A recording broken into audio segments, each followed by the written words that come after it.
U Kostreni je danas po drugi put održana Kostrenska džirada. Cilj je promocija aktivnog bavljenja sportom te obilježavanje Olimpijskog dana. Ova sportsko-rekreativna manifestacija predstavlja zapravo utrku natjecatelja, mahom sa područja Kostrene, pripadnika svih generacija. Podijeljeno je sve u kategorije, znači imamo najmanje uzraste, imamo recimo curice i dečkiće polaznika dječjeg vrtića Zlatna ribica već od 3 godine koji će trčati sa svojim roditeljima do naših vrijednih umirovljenika koji će lungom marem dole stazom malo žešće prošetati pa će vjerojatno dobiti i prvu nagradu, drugu, treću, već kako to bude. Natjecatelji su podijeljeni u kategorije s obzirom na dob i fizičku spremu, a natječu se na stazama dugim od 100 do 6300 metara.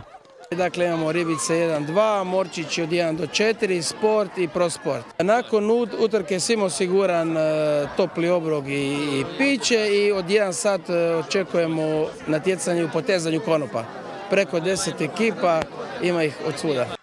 Natjecanje je okupilo preko 450 natjecatelja, od najmlađih školaraca i umirovljenika, pa sve do članova mnogobrojnih sportskih klubova s područja Kostrene i Rijeke. Mi smo iz boksačkog kluba Predator iz Rijeke, došlo nas je oko 30-ak u svim dobnim skupinama, znači od onih najmanjih od 3-4 godine pa do veterana, znači plus 50. Mi smo iz nogometnog kluba Pomorac, 1921, doveli smo oko 40-ak djece, znači iz sad trenutno 2 kategorije. Evo, ja osobno sam prvi put ovdje i dosta dečki je prvi put na ovoj manifestaciji.